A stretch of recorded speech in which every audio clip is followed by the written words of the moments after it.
Welcome to the Middle-Raged podcast, where your hosts, Adam and Keith, get a bit cross about stuff that really doesn't matter. Bless them.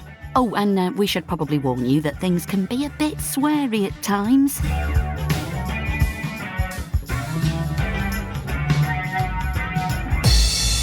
Hello and welcome to this episode 32 of the Middle-Raged podcast with me, Adam Eccles, and my co-host, Keith A. Pearson. Good morning. Good something or other. On this very last not morning, day, is it? Yeah. It's not morning anymore. No. This is this the last day of summer? Oh, I'm not sure. But 31st of August? Yeah, it is pissing rain. And Okay. It's been extremely windy here last couple of days. So, I mean, the autumn has arrived in Ireland at least. So I don't know what the official. We things talked about this are. before, haven't we? It doesn't make Probably any every sense. year. Yeah. September, October, November are autumn, right? Right. I think we should all just stick to that. There is some official autumn thing, I think. Yeah.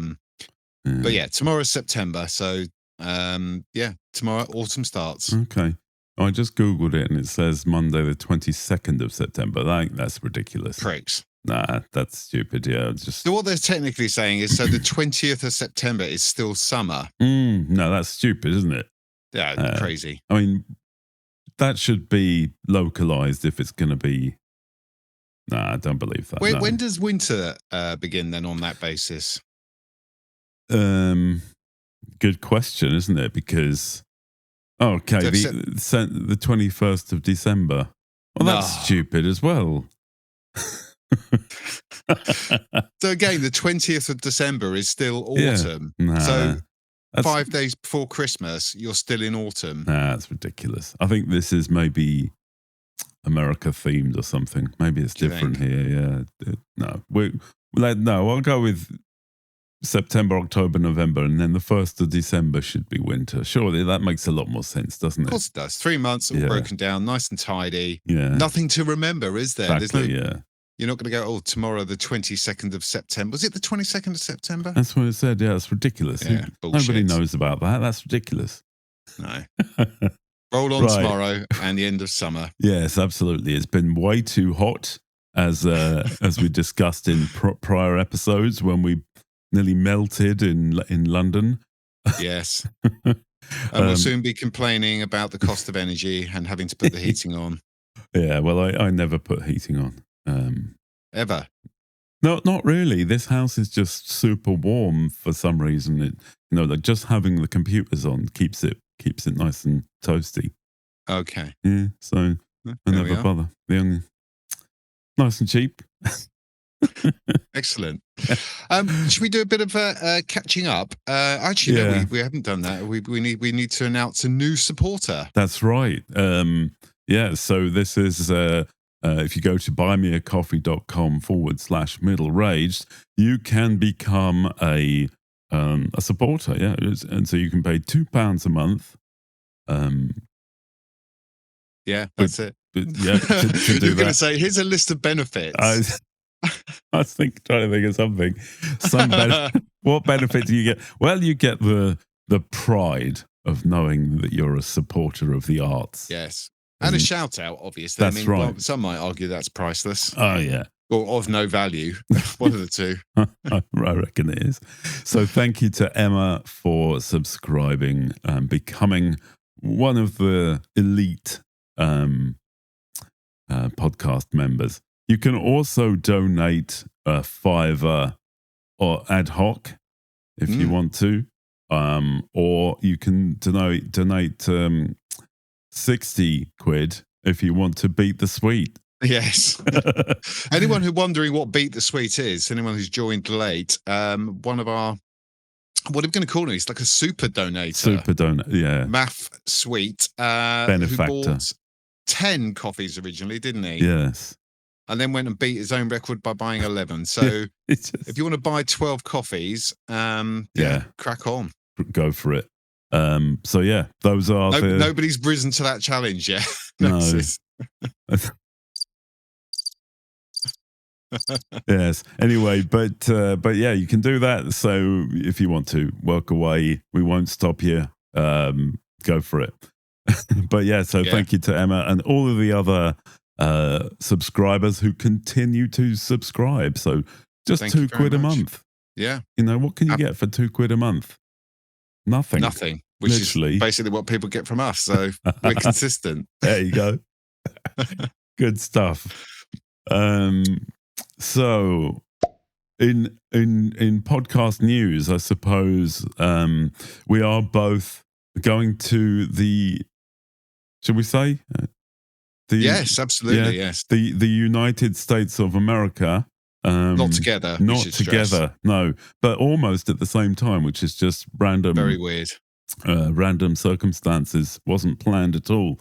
But yeah, different states, different time. No, not different time zones, but almost.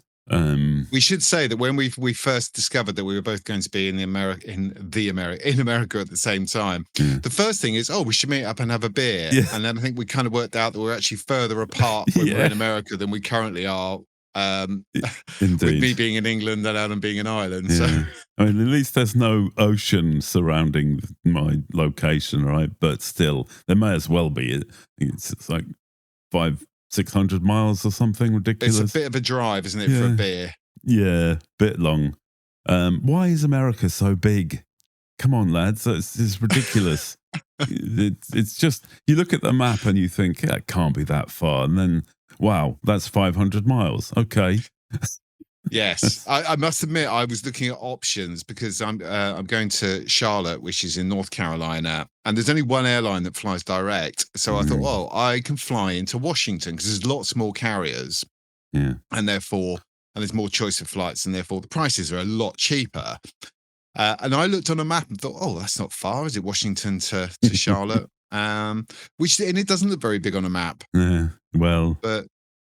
It looks big when you're behind the wheel of a car. I think it was 5 hours or something, wasn't it? 5 or 6 hours. Yeah.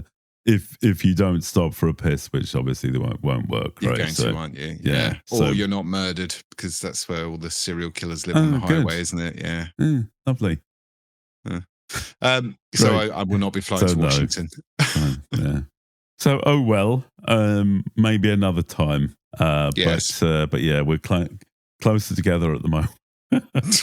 So what does this mean for our dear listeners? It might mean a slight delay for episode 33. Yes. But, not a huge amount of time, maybe a week or so, while we get our shit together. That's it. So, yeah, just, this it will probably arrive before the official autumn. Should we say that? There you go. Oh, well, maybe not. Oh, okay. Maybe this will be pushing into the fall. I think it might be just tickling that. Maybe we'll see. Okay. We'll see. We'll tease it. We're being very non-committal here. Yeah. Okay. Best to do that. Yeah. Okay. At some point in the summer or autumn, the next episode. I think what we're saying is there will be another episode at some point in the future. And we'll leave it at that, shall we? Right. Okay. Fair enough. Excellent. Okay. Well, we should move on to Catch Up Corner.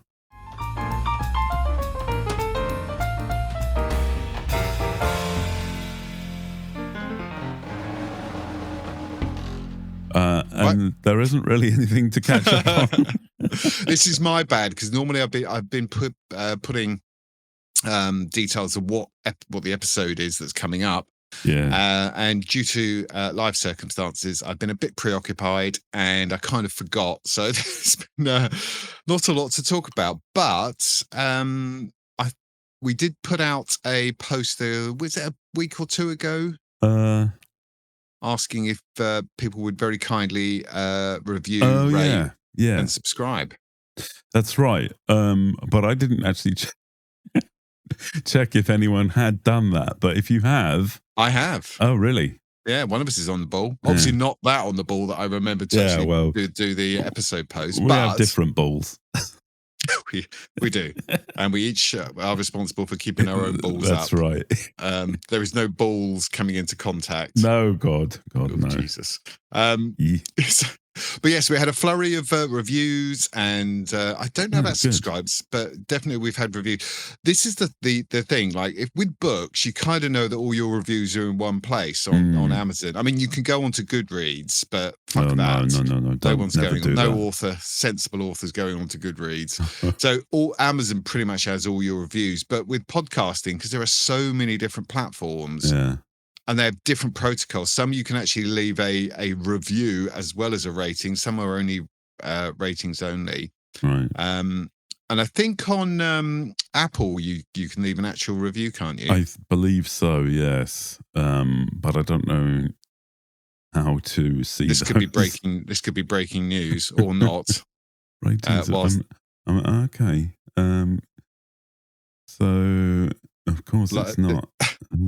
It's by country. Okay, so maybe we can do this next. Yeah. Okay. Actually, that should be a thing. So if you leave us a 5-star review, we'll read it out, whatever it says. How about that for a deal? If it's a 5-star, yeah. So all 5-star reviews, and I've just said this now. People could guess to say anything, couldn't they? Okay. Well, so we will say anything within reason, as long as it's not illegal or likely to get us in trouble for defamation of character or slander or or taken off the air entirely. Yeah, we don't want to be people knocking on our doors in the middle of the night. Yeah. But yeah, so if you'd like us to, I don't know, wish someone that'd be weird, wouldn't it? Wishing someone a happy birthday. That sound like local radio DJs. Yeah, indeed. Okay, so no requests, but we will read out all 5-star reviews. I think that would be great, right? Okay, there's another incentive. Yeah, I just don't know how to see them.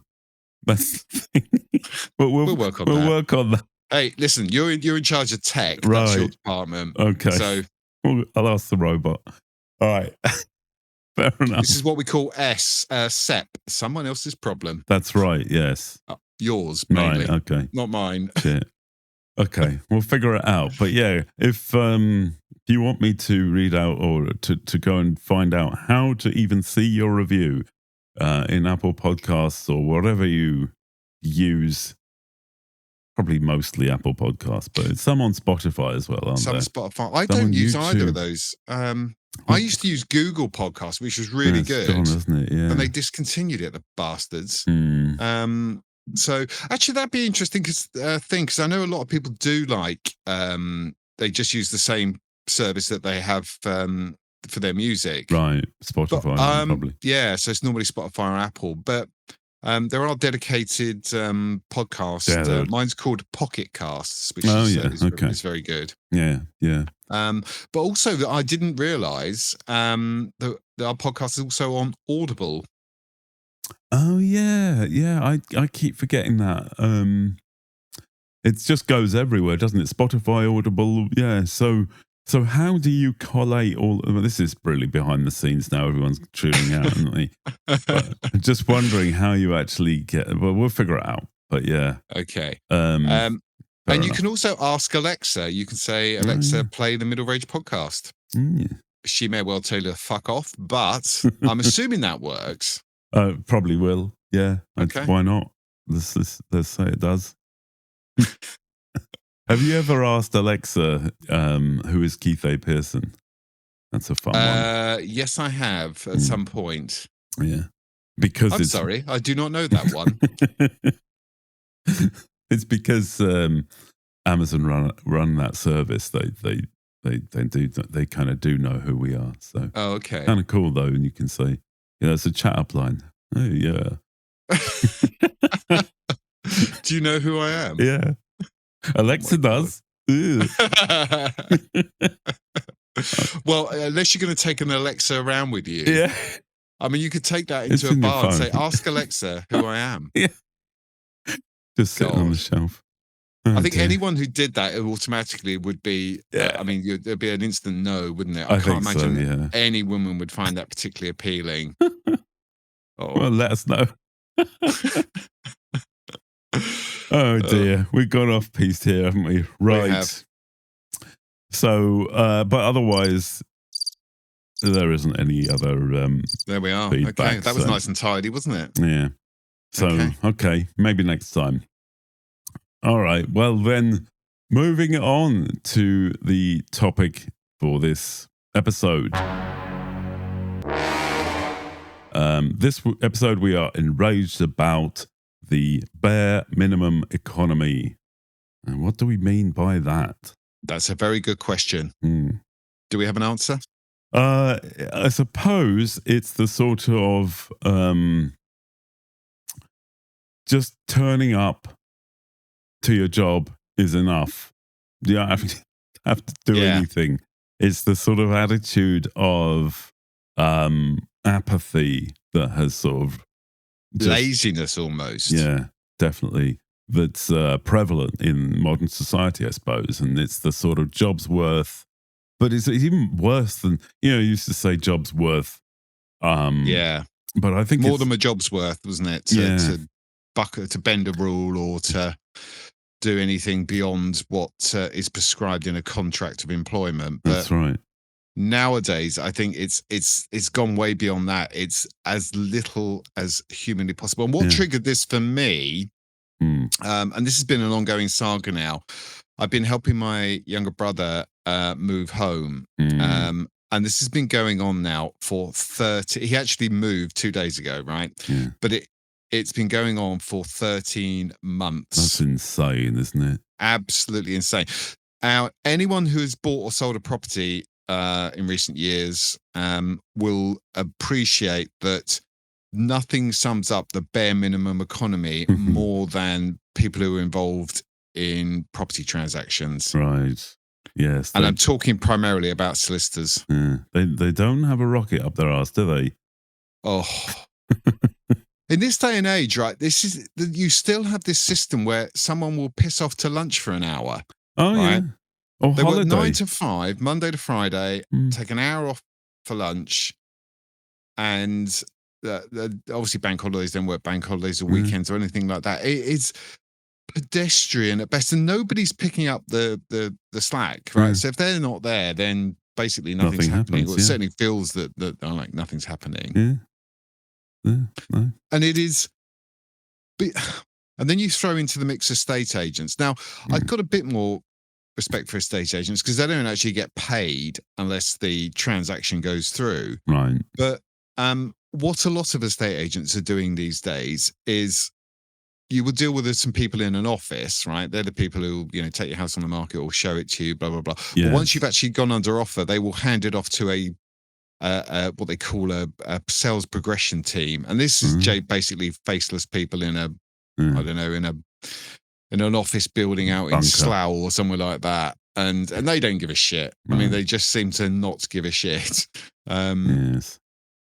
Well, but I mean, I just, in this day and age, as you say, I just don't understand why it isn't all automated, linked up with, just tap in a transaction as if you're just doing a bank transaction, right? It doesn't. I'm also selling a property, and I'm baffled by what all of the information they need and the bullshit you have to sign, and just why it takes so long. And my solicitor went on holiday for 2 weeks, and so absolutely. So nothing happened. Yeah, zero happening for 2 weeks because she's off. Isn't that crazy? I mean, you can imagine there can't be many jobs where you can just piss off for 2 weeks and just say to your clients, "Well, I'm going, and tough, you're gonna have to wait for me." Yeah, I mean, it's crazy when you think about it. Yeah, but thankfully, we don't have to pay them very much, right? So that's all good. Oh yeah, 2.5 grand for I don't know what. I really don't know. Well, just because they can. Yeah, why not? I think a lot of this is, and if there are any, what do they call them? The people who deal with property transactions, what's that called? Conveyancers, right? Yes. Listening in. Can you explain why it takes so long? I wonder how much actual paperwork and administration is required in each transaction. And I think maybe they justify their fees by stretching it out. Because if it took, guaranteed. If they could do it in a day, they wouldn't be able to charge you, a couple of grand, would they? Right. Well, they might, but yeah. But people would realise that they're paying, a couple of grand for a day's work. Yeah. I mean, Jesus Christ, they're not electricians. No. But I mean, I've bought a car. Like, you can walk into any car place, right? And you can pay, if you've got the money in your pocket, you could buy $100,000 car, and you'd walk in. I say, want that one, sign a few things, this, that, and the other, and and drive away with a car. Say within an hour, maybe 2 hours max, right? And that might cost more than the house you're buying. I mean, in my case, that's the case. But what's so different about a house? It's just, I think understand. This is one of those things where AI is going to really change stuff, because so.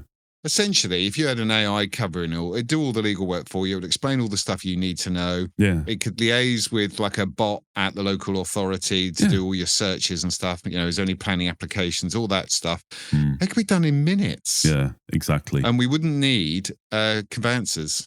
Yes. Well, I mean, that's probably what they're worried about.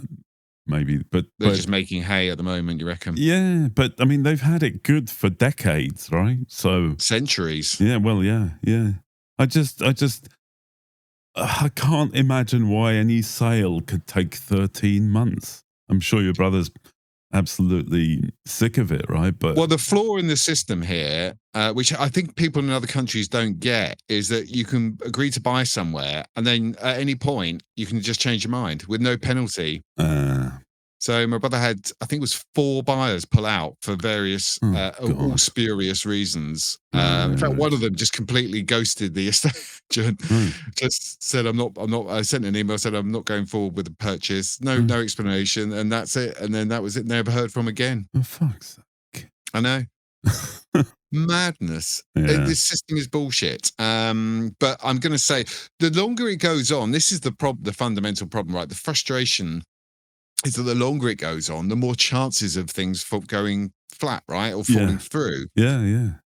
If it happened in a week, there would be significantly less chances of things going down. Because, you're not going to change your mind. You're not going to have a change in circumstances. I mean, all of that.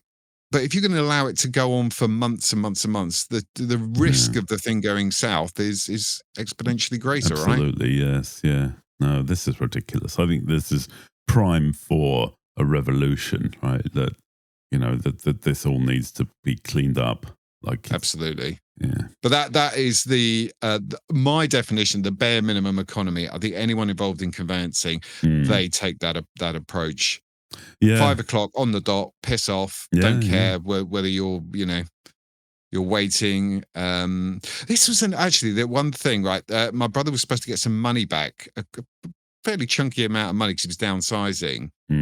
And he completed it on Thursday, and the next day we queried where his money was, and they said, "Oh, you need to send us a bank statement."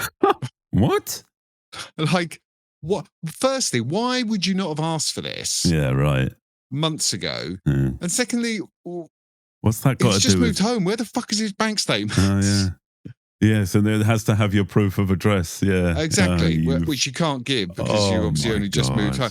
It's like anything they can do just to make your life a little bit more difficult. Yeah. And it's like, this is his money. Give him his fucking money. Yeah, really.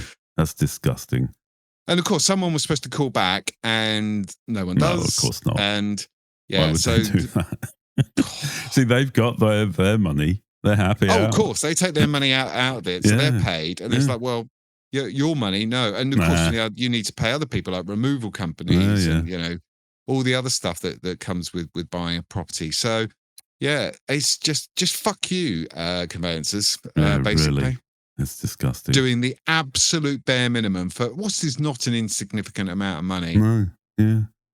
No, it's not. Oh God, it drives me insane. Like, I'm at the point where I don't think I'll ever buy a property again because it's just so much hassle. Like, horrible. Well, maybe you just get a caravan or something, tow it around. I have thought about that. Motorhome. Yeah. Yeah, I wonder how that would work with it, because you can get all your post redirected somewhere else, can't you? You can get like a PO box. So yeah. I mean, not that I really get any, just Amazon stuff. Interesting.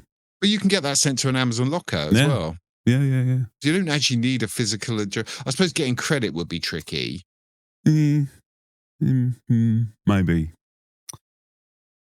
Yeah, but you can definitely hire it. Into that. So middle-aged episode 50 from wherever the hell we like. You'd have to park somewhere with decent 4-5G though, wouldn't you? Well, what's it called? Starlink. That works everywhere. Of course, yeah. That's brilliant. Yeah. So you never know. There we go. Could be anywhere. Okay.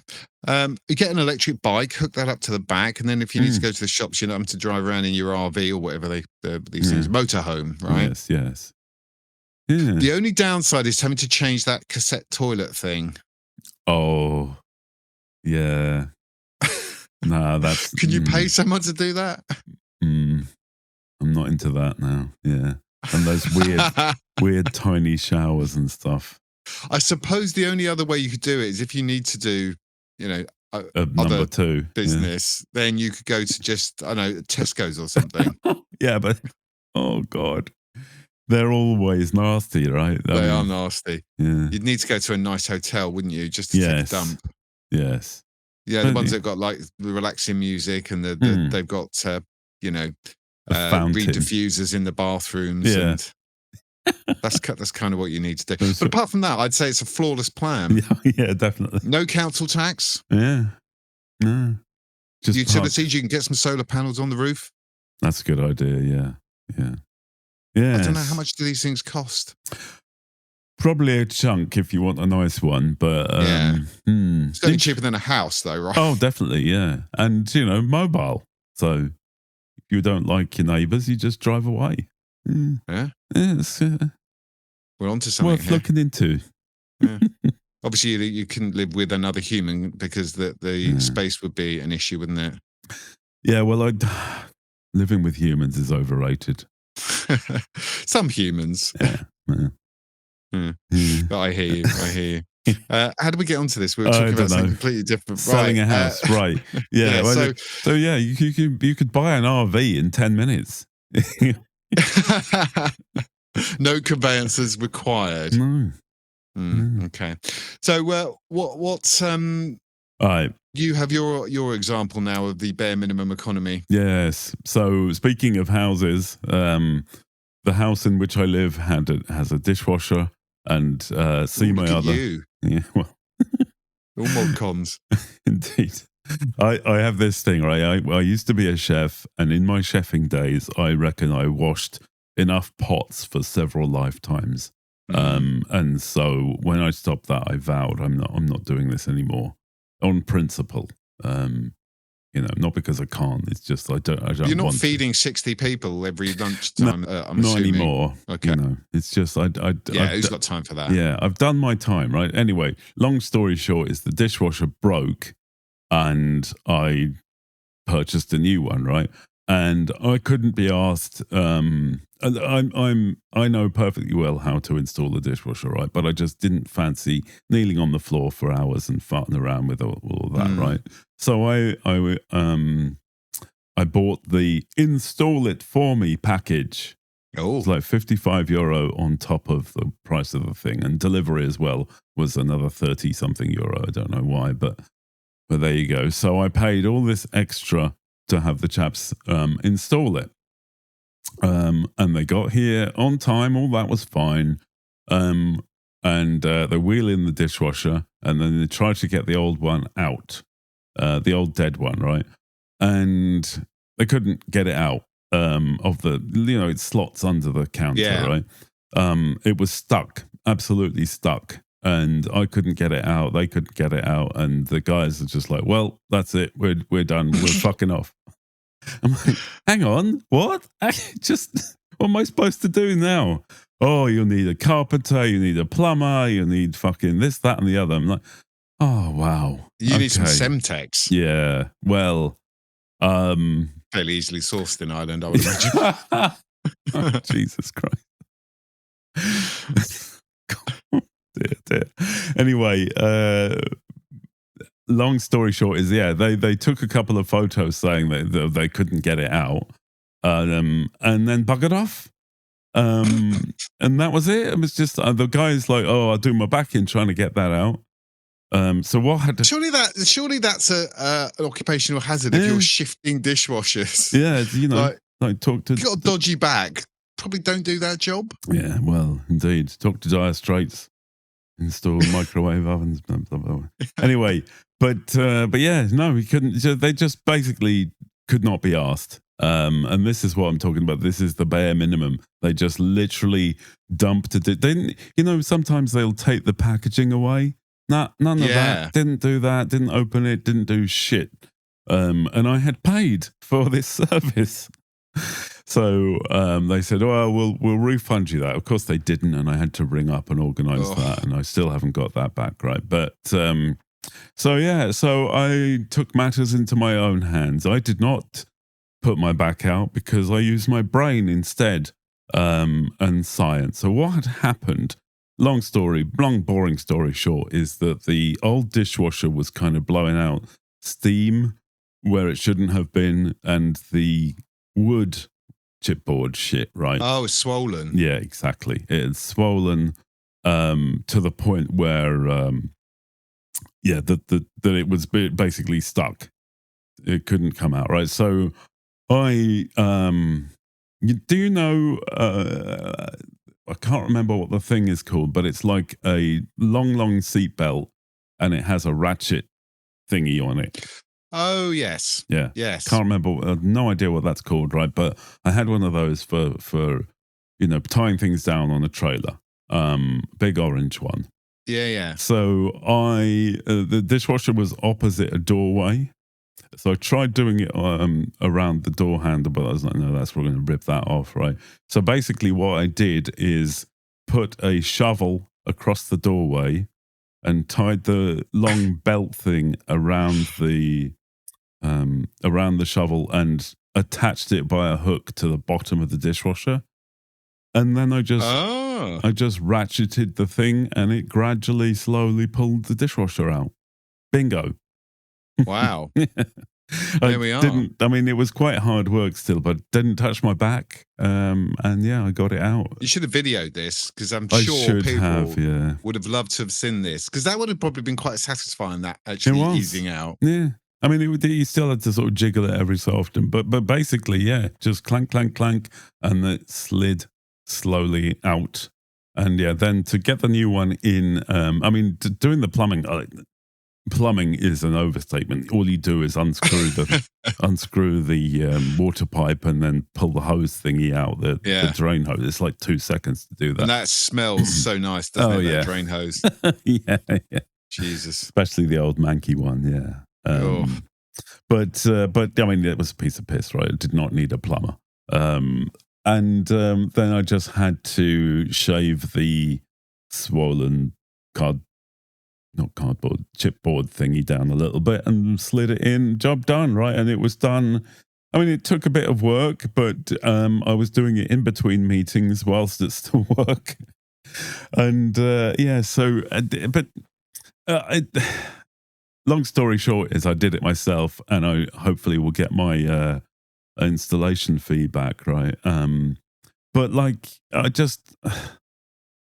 What you're saying is that these people just unless it's my brother actually was funny enough, we had a beer last night, and he was telling me that he had a fridge delivered, and they turned up at his place, took one look at the door and said, "That ain't going in there." So my brother said, "Well, can you just take the doors off then?" No, it's not part of our job. And they just literally left it on his doorstep. For fuck's sake.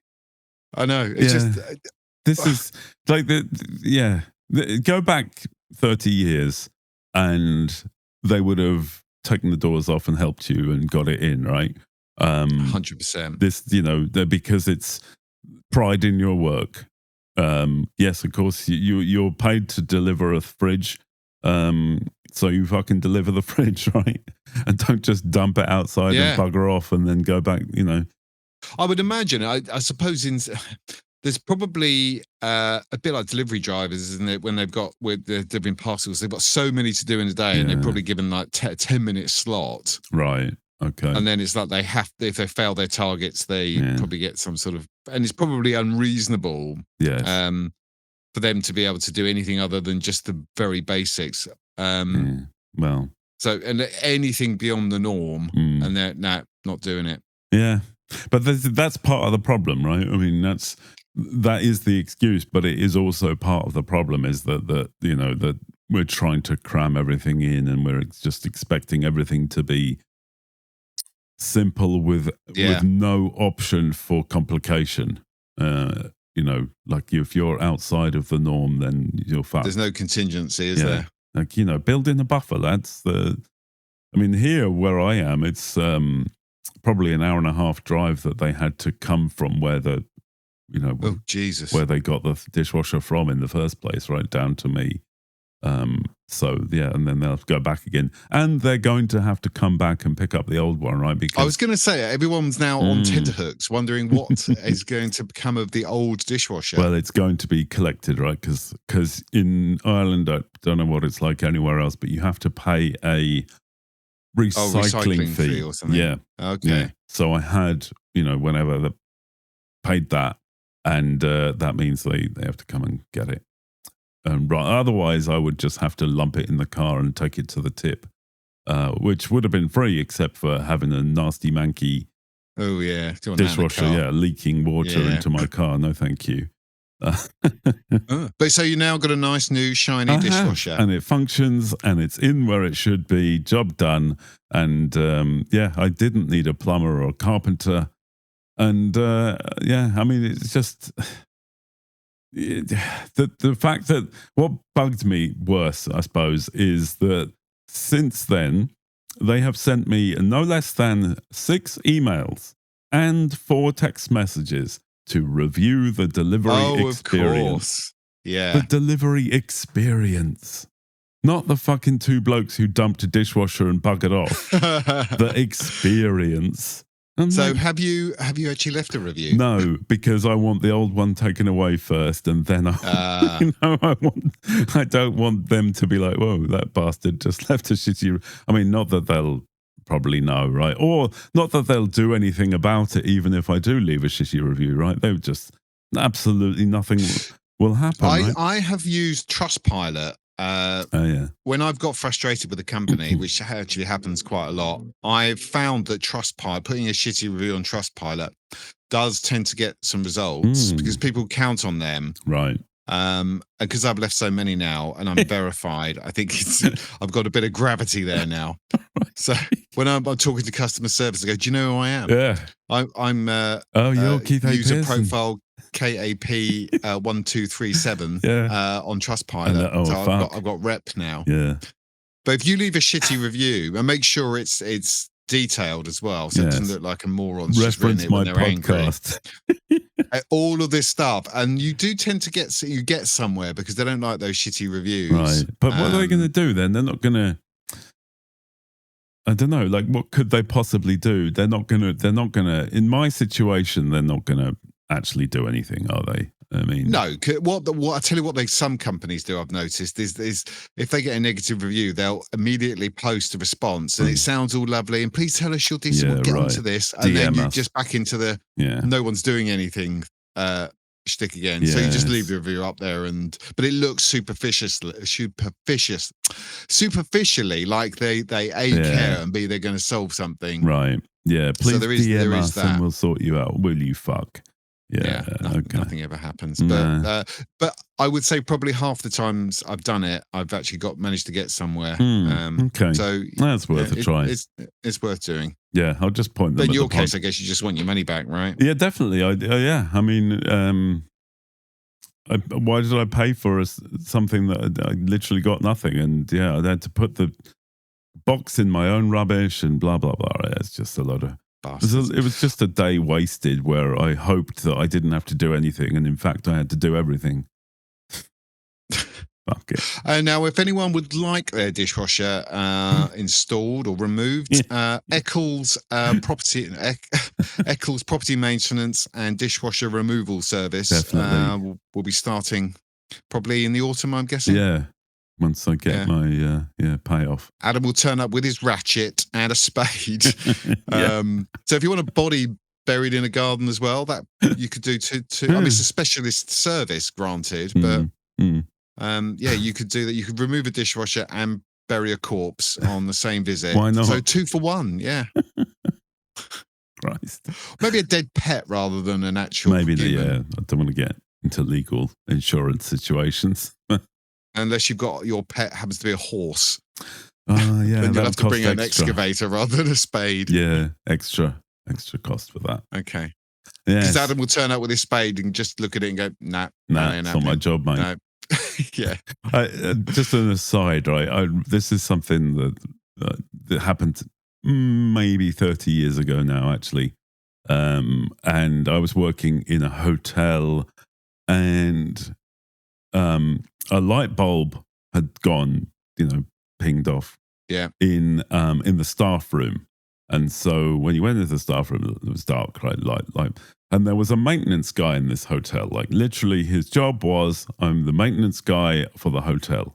Pretty self-explanatory, right? Yep. What's your job? Maintenance. Maintenance man. It's in your name, your actual job title. Yeah. So somebody had said, oh, the light bulb's gone in the staff room. Can you sort that out? And I was in the dark staff room having my lunch break at the time. And this chap walks in, and he never a more miserable, shit-sniffing face have you ever seen, right? Those sort of. He always looks like he was sniffed a shit, right? But anyway, or licked a nettle is the other. That kind of face, right? So he comes in, and I'm sitting there. He doesn't look at me, but he looks up at the light bulb, and he's standing there with his arms folded for a good 30, 45 seconds looking at this light bulb. It's just a fucking light bulb on the ceiling above. Wow. Nothing complicated, just a little staff room, right? And he's looking at the thing, and eventually he comes to the conclusion, yeah, I need a specialist for that. You're joking. No. And he walks off. That's it. And in the end, I think I just went and got a light bulb and fucking did it myself. In 2 seconds, right? Change a fucking light bulb. How many maintenance men does it take? There probably is. Now, people have to do health and safety risk assessments, going up. You need ladder training. Yeah. Then you need to check that obviously the power's off. Yeah. Actually, yeah. I work in a manufacturing place. There used to be, at least. It's gone now. But I remember walking through, this is about 16 years ago now. I remember walking through the factory area, and there was this whole huge area cordoned off with cones, and then there's a health and safety lady there with the whole caboodle, right? The safety shoes, clipboard. Yeah, exactly, yeah. High-vis jacket, clipboard, and hat, the safety hat. Are you sure it wasn't a politician? Because I've noticed they tend to crop up a lot. It could have been maybe the opening, and then there was a guy on the ladder, right? And this is like, it was in the main sort of walkway, so you had to divert around this long diversion. They're very fussy in factories where you can walk, right? You have to walk between them, so you had to go this long route. And yeah, there's this. So this little lady is watching the whole thing, but there's a guy with a ladder, changing a light bulb. Oh my God. Do you remember back in the day, right, when we were kids, nothing came with a plug on? And I think one of the very first things I learned to do, and I couldn't have been more than maybe 5 or 6, maybe a bit older than that, but like how to wire a plug. It was just something you just did, and all sorts of like basic electric stuff. Yeah, exactly. I remember that as well. Yeah, my dad showing me, this is the live, this is the neutral, this is the earth, and this is how you bend the cables and cut them to the right length and strip the thing and the whole bit, and test it. And, I did a couple, and he tested them and said, and that's it. Then, I put millions of plugs on. Yeah, those were the days, weren't they? When you get your new stereo and there's no plug on it. What a thing that is when you think about it. Yeah. I mean, we put up with that for a long time, right? But then again, we had tits on page 3. So that's right. Yeah. I suppose it was down to because every European countries have a different plug, right? So they would just make one with no plug, and then you put your own plug on. Can you imagine that meeting, right? They're all sitting around going, right, we made this, let's call it a stereo. How are we going to deal with the fact that we ship this thing to multiple countries that have different plugs? Mm-hmm. Let's just not give the fuckers a plug. They won't have one, yeah. Put it on themselves. Yeah, fuck them. Yes. The cheek when you think about it. Well, it's a bit of a cheek. But still, I mean, we didn't have to, we put plugs on, we just got on with shit. We just did it. I mean, you get them, pack of them in Woolworths, just plug 13 amp socket plugs. Probably don't need 13 amps most of the time, but fuck it. That goes on everything, doesn't it? Yeah. No one actually knows what they need. 13 amps, that'll do. Yeah, that'll do. Right. Talking of, we were talking about spades, weren't we? And you and your pet burying service, dishwasher removal. So that brings me nicely on to my second gripe. And I can't believe, I may have talked about this before. I can't believe I haven't. Right. But this is local roadworks. Oh, man. Okay. Now, if ever there was an example of people just doing the absolute bare minimum, it's when this. I'm sure everyone will have experienced this, that you'll see one day a sign goes up. It's one of those yellow signs saying roadworks start here on such and such a date for 6 weeks. Okay. It is not 6 weeks of actual work, though, is it? God, no. It is 6 weeks of temporary traffic lights and cones and and lane closures or road closures. And inevitably, it is there's no one working. Of course not. No. Why would they? It is literally, they turn up, they cone off a lane, they put up the temporary traffic lights, and then they fuck off home. Yeah, that's it. And then they'll pop by maybe for an hour a day for 6 weeks. I'll have a look. Shuffle some cones around, do a bit of digging. But if it's raining or it's a bit frosty or there's windy. An R in the day of the week, it's just it is doing that. I reckon for a 6 week closure, there's probably 10 hours worth of work. Yeah, if that. Yeah. That is. And I seem to remember it might be Germany or certainly somewhere in Europe where if a contractor has to dig up the road, they're not legally allowed to do it. They have to work. They have to have people there constantly. Right. 24/7, yeah, on a shift. So you send in one crew, they do the work, start the work, and then they'll finish, and another crew will come in, and that's how they do it. And they've got to keep doing that until the job's done, because they don't want the knock-on effect of having roads closed or even lanes, temporary traffic lights. It delays everyone. But certainly in the UK, I don't almost like an island. No one gives a fuck. No. It's like, well, let's shut this off, and then they'll finish the work, and then they'll piss off again, and they won't bother coming to collect the cones or the traffic lights for another 3 or 4 days. Yeah, it's not my job. Yeah. So I have seen videos. You might have seen these on fucking Facebook, right? Where you just get these dumped into your thing.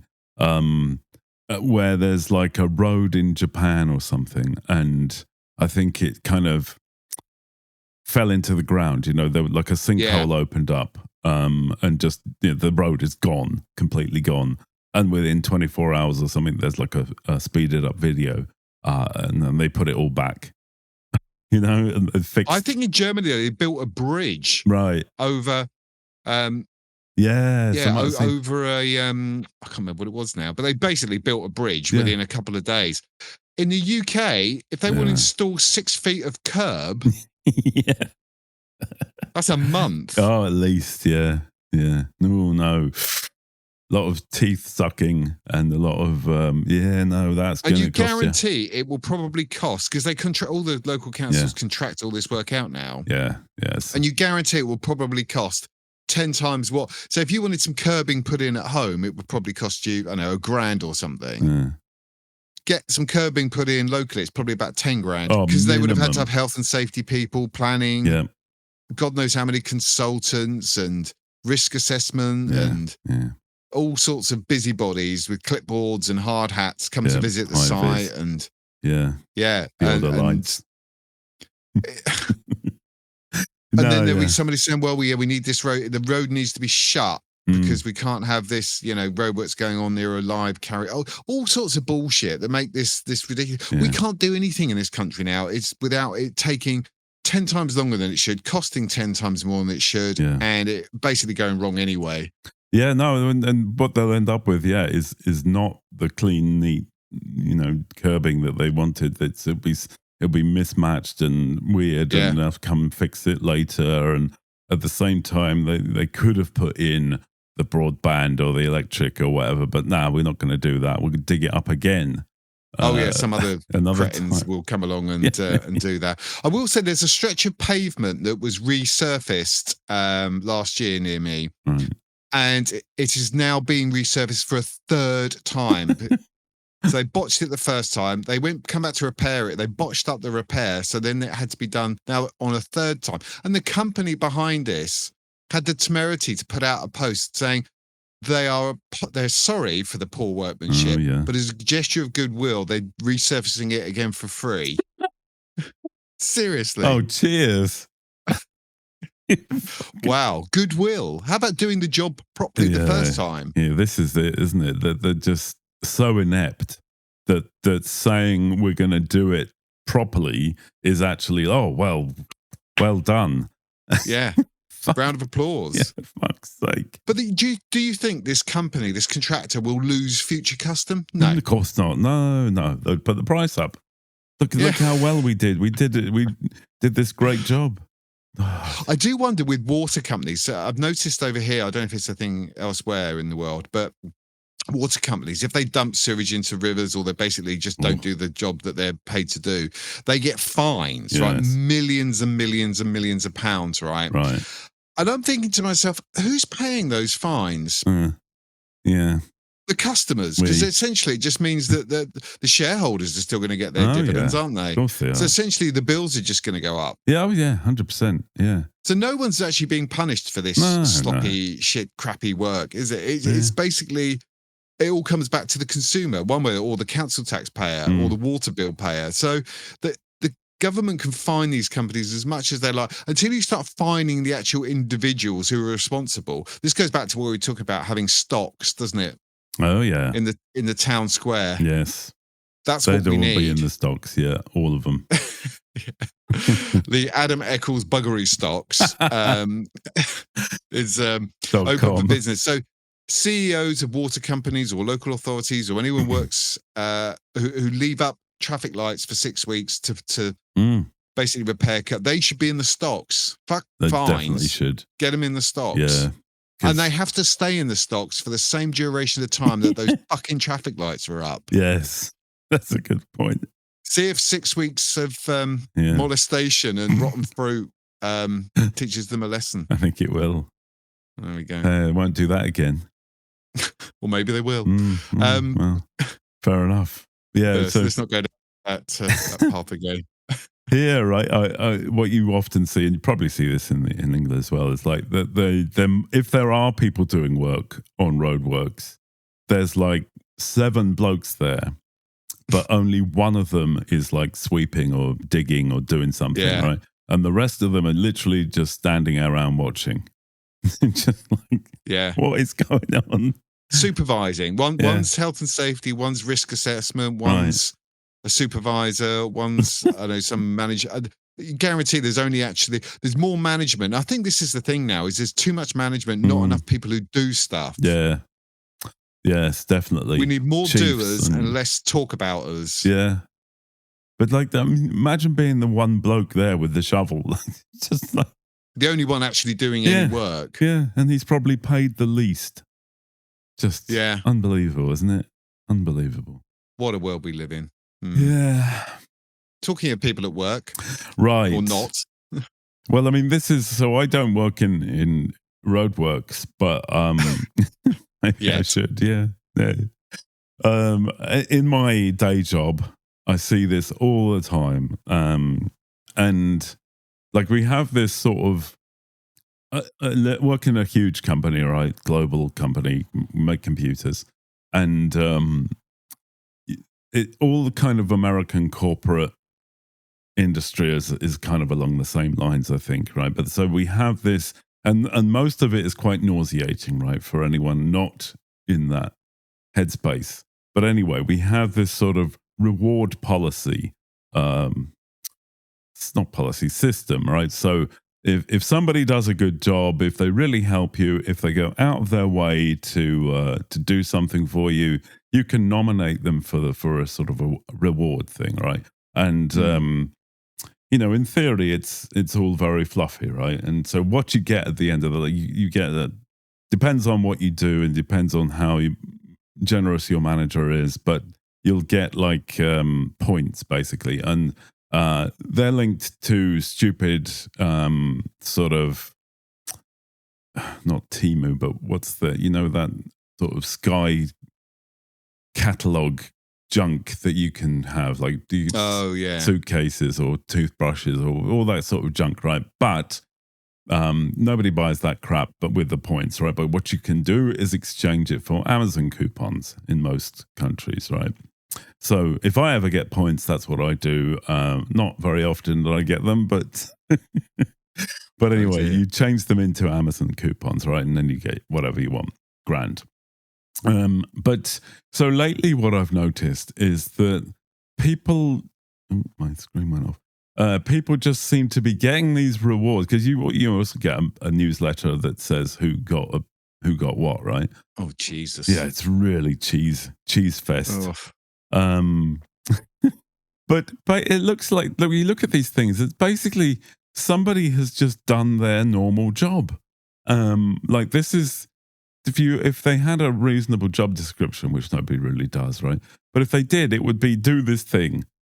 And then they're getting rewards for so and so did this, and there's obviously a lot of waffle around it, like outstanding work and thank you so much and all this crap. I mean, right? I'm assuming these people are actually paid a wage for doing the job that they have to do. Right? Yeah, salaried people. Okay. So basically, just doing the base normal job now seems to justify also getting these reward point things. And I just don't get it. I mean, I'm not getting points for doing my job. I do my job every 5 days a week, and I do sometimes go out of my way to help someone if they deserve it, right? So, Ian, if you're listening, drop me a inspire point. But anyway. But I just don't get why everyone's getting points literally for just doing their normal basic job, and it seems like this is expected, or like it's got to the in America where people get tips all the time. Yeah. I think it's kind of talking to some American people about this, and we've spoken lots about tips in America, right? But I think that when you do Deliveroo or whatever the hell those things are called, right, where you get what's the one? Oh, I can't remember what it's called, right? But Just Eat. Yeah, all of those things, right, where you basically somebody's going to do your shopping or buy food for you and then bring it to your house, and they're not employed by the company. It used to be that the pizza delivery place had pizza delivery people. Yeah. Not like that anymore, right? It's all these gig people. Anyway, they're just So now you are forced to leave a tip, and you do that in America, right? To a Brit. Yes. It feels like what tip? Aren't you just paid to do that? But now I understand that the tip is not for doing a good job. It's to actually get them to do the job at all. Right? Because it wouldn't be cost effective. They wouldn't be able to do the job, would they? Yes. So, they get like $2 or something. It wouldn't even cover the petrol the gasoline that they need to drive, right? So if you're far away. So as I understand it now, that tip that you add on to the cost of whatever is actually like a bid to offer, and then somebody will say, okay, I accept that, and I'll go and get your food. It's all gone fucking pear-shaped. telling you, like it's weird. So there's a delivery fee and whatever other fees, and then this bid or tip that you have to tack on. Like, and if you don't add that, or if you put if you just put $1, you're basically at the bottom of the list, and nobody will accept your thing. Wow. And like, yeah, it'll be 10 o'clock or 3 a.m. before anyone picked it up and said, okay, well, I'll finally get this right. So yeah, if you want your food quickly, you have to like leave $10 or something, and then somebody will grab it. That's weird, isn't it? Crazy. Yeah. So I think that the reward system at work is basically a kind of version of this. It's like, well, if you're not going to give me an Inspire award, I'm not actually going to do anything. You imagine if that was a thing in a relationship, right? Yeah. Wow. If you didn't do anything for your partner unless you got some type of Inspire, what they called, or gold star, like gold stars for kids. You know, you'd have like a star chart on the fridge if they did their homework or cleaned up afterwards. Imagine if you did that for your partner. Well, what would be the incentive? Actually, it's probably best we don't go into that. But yeah, interesting situation. Just the world seems to be backwards. It used to be, you do a good job and then you get rewarded for it, and now it's like get a reward and then you might do your actual job.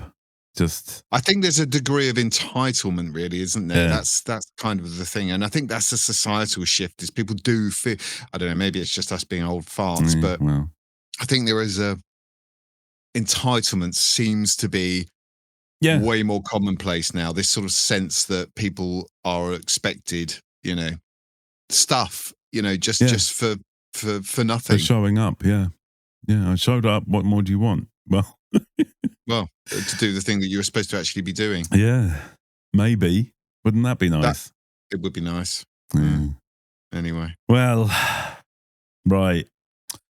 I was going to go on about people stuck in their own little tiny frame of boxes, but whatever. We'll skip that for now. It's another topic. I think we're raged out now, aren't we?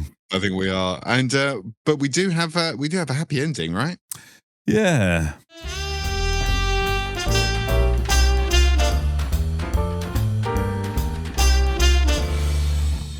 You should have. We need some trumpets or a fanfare or something. Oh, look at that! There we go. There we go.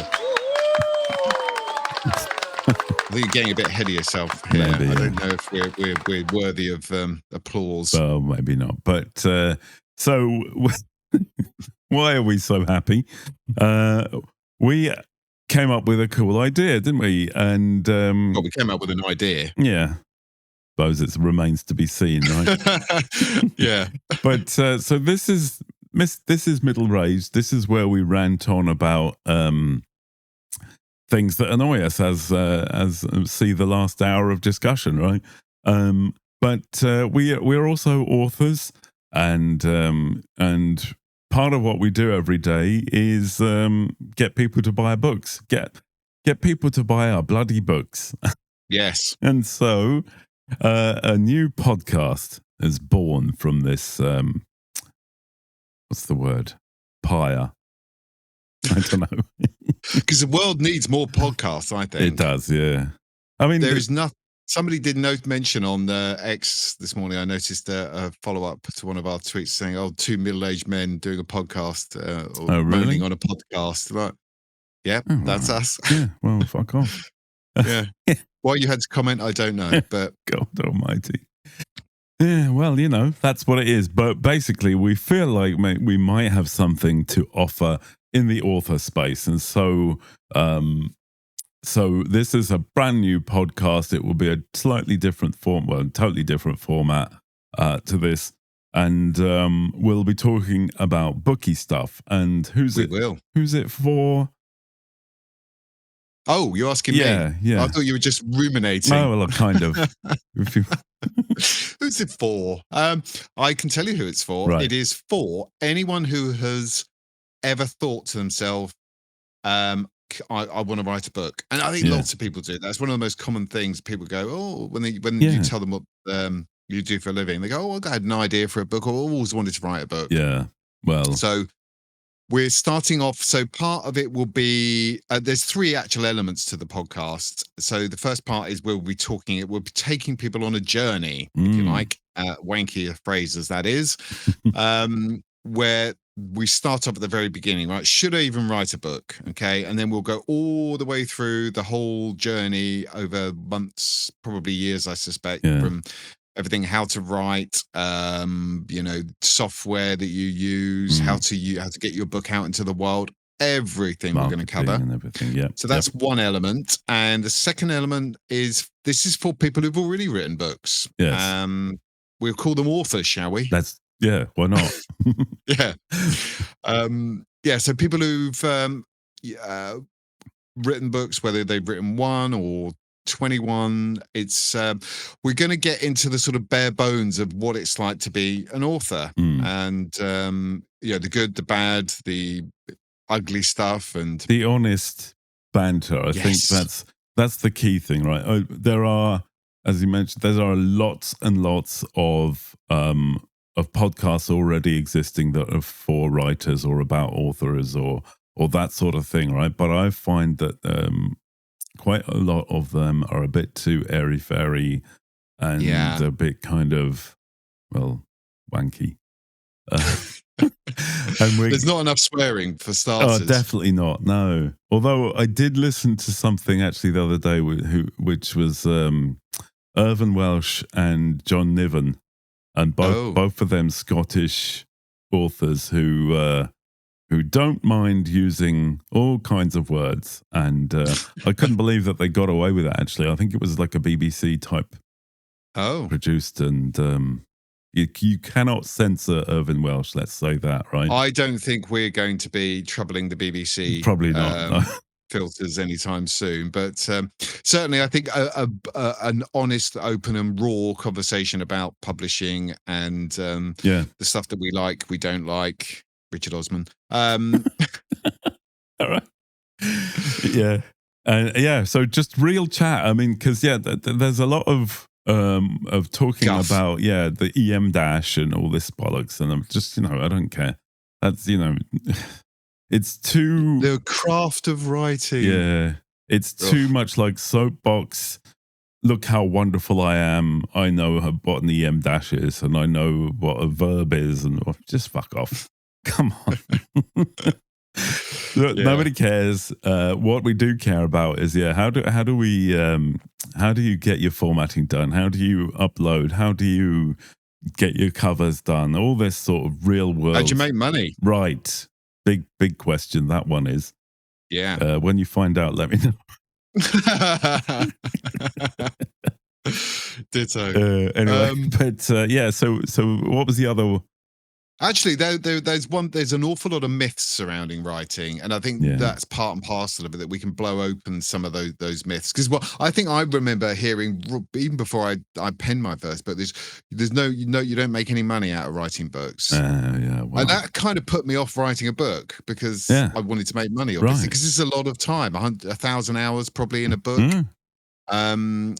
By the time you've done all the editing and all that sort of jazz. So that put me off, and that's bullshit. Yeah, of course it is. Yeah.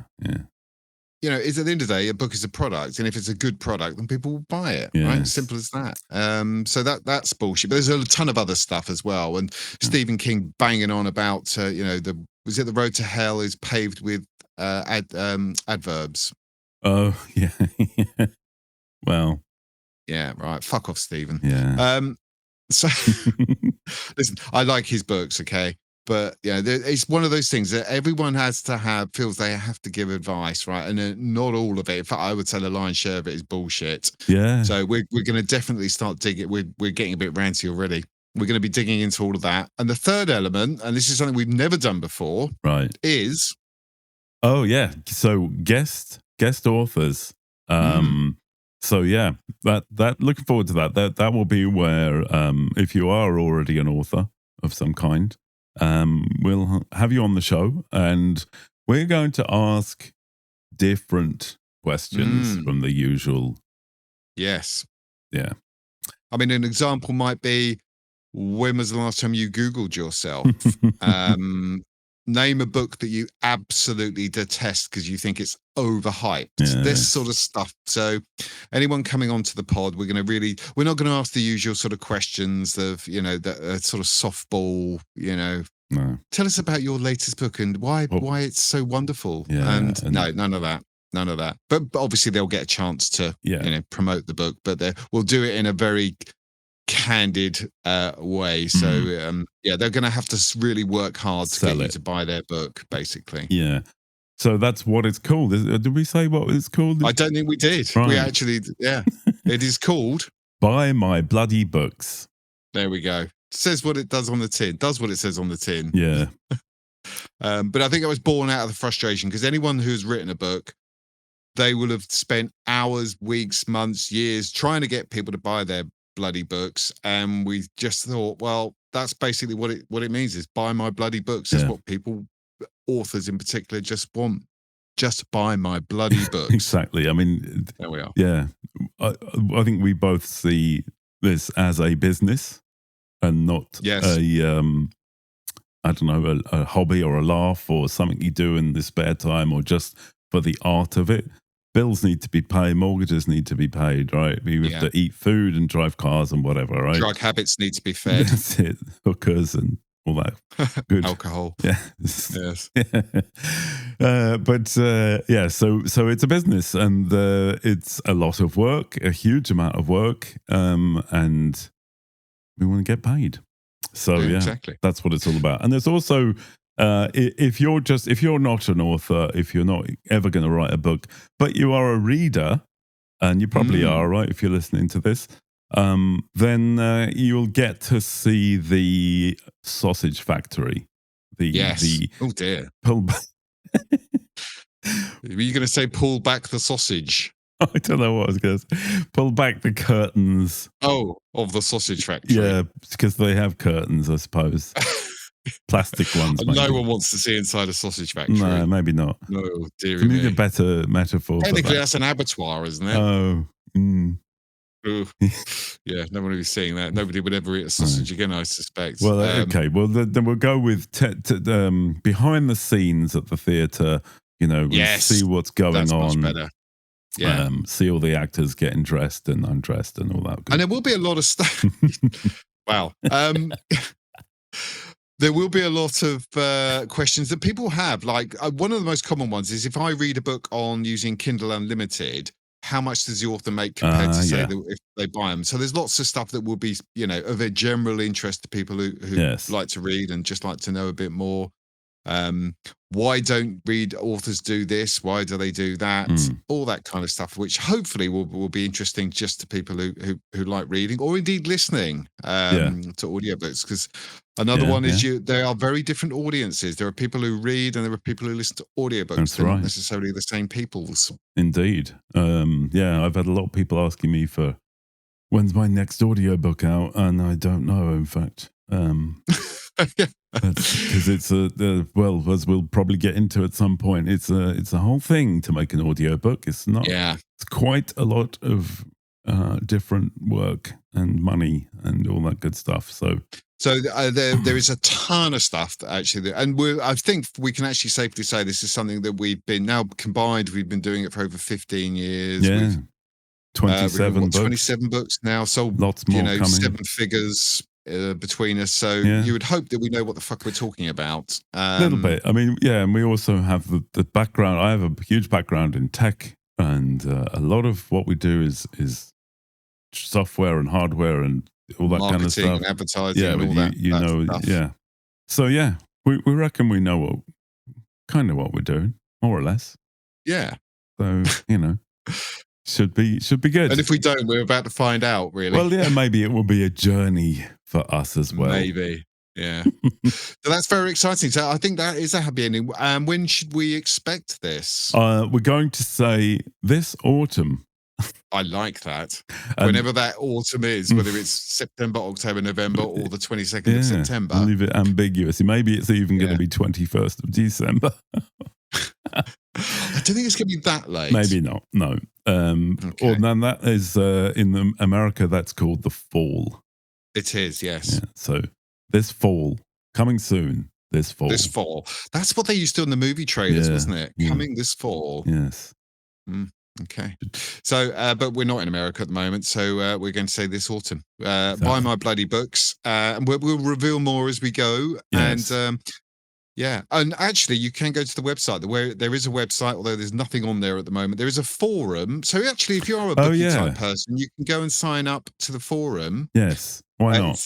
There's literally nothing there at the moment, so you could be just pop in and introduce yourself maybe. So go buymybloodybooks.com/forum, or just click the forum link on the website. Yeah. And you can go in there and introduce yourself, whether you're a bookie person or an author or just a nosy bastard, really. I mean, you can just pop by. It doesn't cost anything either. That's right. That? And this is key, right? We talked about this. We did not want it to be on Facebook or any other social platform, right? Because it's completely disparate and lost and buried in algorithms and just awful, right? So this is the old-fashioned kind of forum, but it's nice and modern. It's cool, actually. It's our own little place, and it's therefore protected. We make the rules. That's right. Yeah, we do. There won't be any adverts or junk or stupid videos about whatever power washing rugs and all that junk won't be there, right? So it's it's like a safe place. You'll need to register, I suppose, with your email, but it's it's all free. Although we will say that the email section is still in development, so for the emails you'll get through will be a bit clunky to start with because it's early days. It all works. And also it means we don't have to sign up for 27 different services, because no matter what service you sign up for, people go, well, why are you not on this? You're like, well, because there are only so many hours in the day. Bloody Blue Sky and Threads and Insta and Pinterest and God knows what else. It just goes on and on. You're like, no, I don't have time for this. No, we have to write books instead of doing that junk, right? So, and it's getting to the point now where you've got different accounts on obviously we have author accounts, we have accounts for different podcasts, and it's just too much. So we're going to keep it nice. So if you want to go over buymybloodybooks.com. And then click on the forums link, and then you can get ahead of the curve. And we'll be announcing our first roster of authors we'll be interviewing. We got I think we've got some very interesting authors lined up, and that's one benefit of being in the game for a while, is that we've met lots of people, some very interesting authors, and we're not going to have people on who just want to talk about themselves. We want people on who are going to bring something, some measure of entertainment, because we never forget that this is about entertainment, right? Exactly. That's kind of why people tune in. That's what it's all about. Yeah. There we are. And I think on that bombshell, I think everyone's been sufficiently entertained for their. I reckon so. For the £2. So, or not. Right. Well, if you want to become a patron of the arts, you can go to buymeacoffee.com/middle-aged, and you can join at only £2 a month, or just ad hoc and dump in 12 coffees, because we need that to stay awake. Alternatively, if you want your dishwasher removed, pets buried, go to AdamEcclesServices.com. We'll travel anywhere, but we'll need expenses. Yes. Yeah. He will bring his spade and his ratchet. There you go. There's nothing that can't be fixed with a big shovel and a ratchet belt. Yes. So that's my new motto. Not the catchiest, if I'm honest. Well, we'll work on that. Okay. All cool. right. I think we've had enough of that. We should probably go. Yeah. Right. Pub.